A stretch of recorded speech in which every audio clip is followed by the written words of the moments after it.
Hi, I'm Matt, and this is my wife, Lindsay. And next month we'll be celebrating our 18th, that's right, Yes. wedding anniversary. And in those 18 years, we've talked about starting a family for a while. And the majority of those 18 years we have tried, and it hasn't happened. We have done every treatment, every surgery, every medication, every procedure, and it hasn't happened for us. And in that time, being believers and Christ followers who have faith, we're also humans, and we've questioned it because it doesn't make sense. We've had plenty of doubts. I would say Lindsay has had to carry that burden more than me because she's the one who had to go and have the treatments, and I've tried to be there for her, and we've asked questions, and I think it's safe to say even been angry at God. And every doctor's appointment, every failed attempt for 14, 15 years, we would come back and say, why?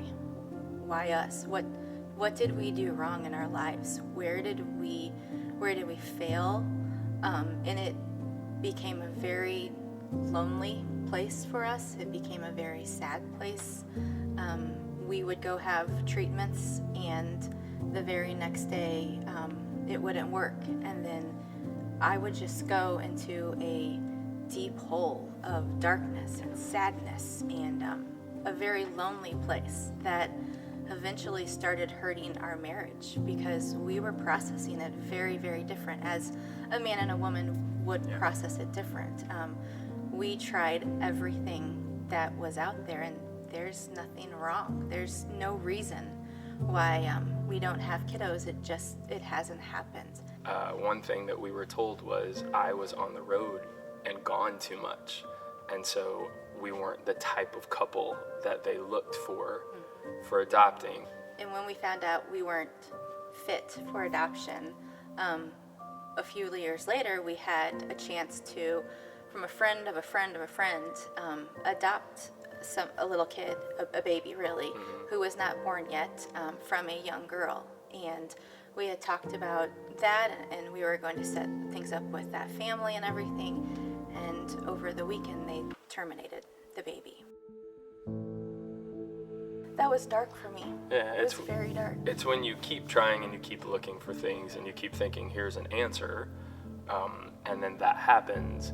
And then you just kind of look and go, so we're not supposed to have kids. Well, and a lot of prayers. Yeah. And a lot of talking to God and a lot of asking why and not getting answers. But the thing that I just like that we've been talking about through this whole month of prayer is like, how do we pray through situations? So for us, it took a long time, but I do believe both of us can like look you in the eye right now if you came up to us and say, so God revealed his plan, and we're at peace with what that plan is. And when they talk about praying through it, when they talk in Samuel about Hannah and how she was so overwhelmed and how she just poured her heart out to God, I get that. Because to say it was nice, sweet prayers and crying, it wasn't. It was sobbing before God. And just not understanding and having the doubt, is this going to ever happen?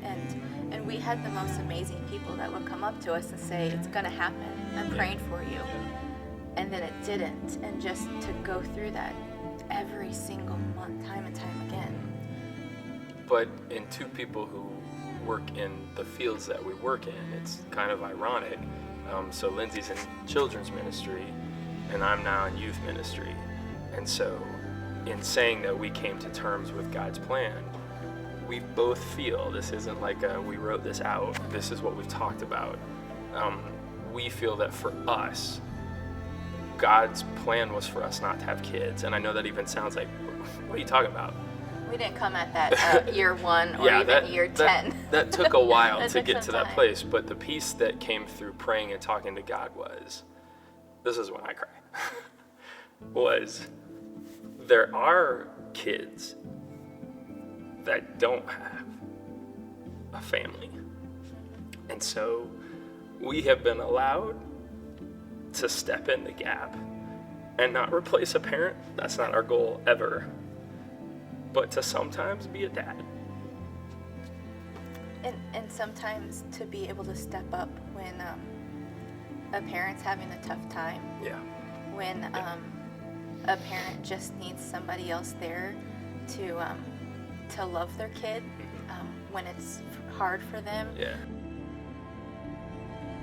The whole time, so when somebody says, yeah, do you guys have kids? Like a lot of times I go, yeah, I have 25. And Lindsay goes, yeah, I have like 75.